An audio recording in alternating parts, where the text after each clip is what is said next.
So this one's from CBS Sports, Week 6 Power Rankings. And no surprise, they rank the 49ers 1, Eagles 2.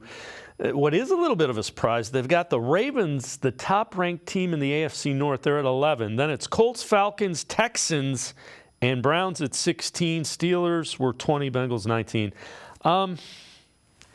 I guess at this point it doesn't really matter. I guess the question, though, at 2-2, you didn't have Deshaun Watson for one of those games.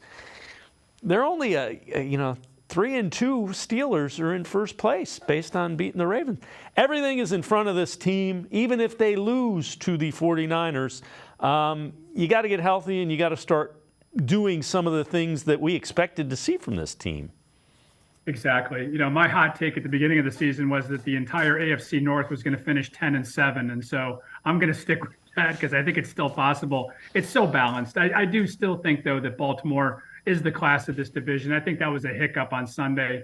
I'm not sure what Lamar Jackson was doing in the final couple of minutes of that game. But you're right, Dave, and we mentioned this before. The sky is not falling. Not yet, anyway. We'll know more about this Watson injury over the next couple of days, which I think is going to be a real telltale sign as to where this season potentially could go. Unfortunately, he comes off his best performance in 9 starts for the Browns and then misses the next game. And so you lose all that momentum. And now, you got to start worrying about the injuries and what that can mean going forward. So, listen, this is an important week coming up. The pressure is going to begin to mount on this coaching staff and this front office if things start going the wrong way. But I thought it was interesting the way that Andrew Berry came out last week and talked to the fan base in terms of, watching this team grow and become better as the year goes on. So that's what they're expecting. And, it begins this Sunday.